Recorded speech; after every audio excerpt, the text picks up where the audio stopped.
Ever wondered why certain dog breeds are stigmatized as aggressive or dangerous, while others are praised for their gentleness? It's a question that's puzzled me for a long time. You see, I'm the proud owner of a Cane Corso, a breed that often gets a bad rap for being dangerous. But the truth is, it's not the breed that's the problem, it's the owner. Now yes, there are some breeds, mine included, who shouldn't be around small children, and should always be supervised around small children. It's an unfortunate reality that large or aggressive guard dog breeds have been unfairly stereotyped, often due to misinformation or biased perceptions. From pit bulls to Kangals, these breeds are frequently painted with the same broad brush, labeled as bad dogs. Yet, the behavior of a dog has less to do with its breed and more to do with how it's trained and cared for by its owner. Now yes, there are some breeds, mine included, who shouldn't be around small children and should always be supervised around small children. As an owner of a Cane Corso, I've personally experienced these stereotypes and the negative impact they can have. So, let's debunk these misconceptions together, shall we? Let's delve into my personal journey with my Cane Corso, a breed that often falls victim to these unfair stereotypes. I became a proud owner of a Cane Corso when he was just a pup. Every day we bonded, spent time together, and I invested in his training. Today, he's a 140-pound gentle giant, and that's no exaggeration. This colossal canine with his imposing size and muscular physique might intimidate some. But let me assure you, he's as gentle as they come, especially with my two petite chihuahuas. He's never once harmed them, but instead, showers them with affection, showcasing his tender, loving side. The bond we share is not a fluke, but the result of dedicated time, consistent training, and a whole lot of love. Owning a large breed guardian dog like a Cane Corso is not a decision to be taken lightly. These dogs require a substantial investment, not just financially, but also in terms of time and commitment. It is essential to understand the needs of your dog and be willing to invest in their upbringing. Cane Corso, like many other breeds, may come with a hefty price tag, but the initial cost is just the tip of the iceberg. You must be in a situation where you can afford the dog. Some of these dogs, mine included, can be $5,000 to $10,000 on up.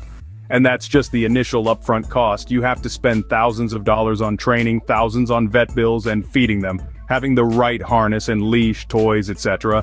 When people comment on cropping and docking of a canine out of ignorance, it isn't fair to the breed. Lots of these dogs are protectors from very large, aggressive wild animals like bears, coyotes, wild dogs, and wolves. If they didn't have the crop and dock, it would do severe damage to the dog. My dog, I didn't crop and dock him, but I could have just left him for someone to dogfight, but instead I gave him a great home where he gets plenty of love, training, and a good yard. He could be fighting other monster dogs like pit bulls, bully cuttas, etc. Instead, he's at home play fighting with two little chihuahuas. Owning a Cane Corso, or any large breed guardian dog for that matter, also requires the right environment. A spacious yard where they can roam and play is ideal. They need room to stretch their legs and expend their energy. My Cane Corso has proven to be a gentle and loving companion because I took the time to understand his needs and invested in his upbringing. I didn't just buy a dog, I welcomed a new family member and treated him as such. My experience proves that it's not the breed but the owner that determines a dog's behavior. So before you label a breed, consider the owner. Before you judge a dog, consider its upbringing. Because a dog, irrespective of its breed, is a reflection of its owner. So, where does the real problem lie? Well, it's not with these majestic creatures, but with us, the humans. It's about responsibility, or more specifically, the lack of it. When a dog, regardless of its breed, isn't given the proper training, care, and attention it needs, it's bound to develop negative behaviors. This is not about a particular breed being aggressive or dangerous, it's about any dog not being treated right. Imagine being misunderstood, neglected, or mistreated. Would you be at your best? Of course not. The same applies to our canine companions. If we don't understand their specific needs, if we don't invest time in their training, if we don't show them love and respect, how can we expect them to behave? And it's not just about the dog, it's about us, the owners. We are the ones who choose to bring these animals into our lives. We have a duty to provide for their needs and to ensure they are well-adjusted members of our families. The real problem, therefore, lies not in the breed, but in the owner. Let's recap what we've discussed today. We've taken a deep dive into the world of large and aggressive guard dog breeds, specifically focusing on the Cane Corso.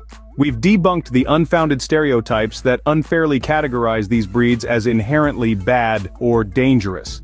We've seen firsthand that it's not the breed, but the owner that makes all the difference. The importance of responsible ownership, daily bonding, and consistent training cannot be overstressed. These are not dogs to be feared, but rather, they are animals that require our love, understanding, and commitment. We've also shed light on the significant investment involved in owning such breeds. Not just financial, but an investment of time, energy, and resources. Let's break these unfair stereotypes together.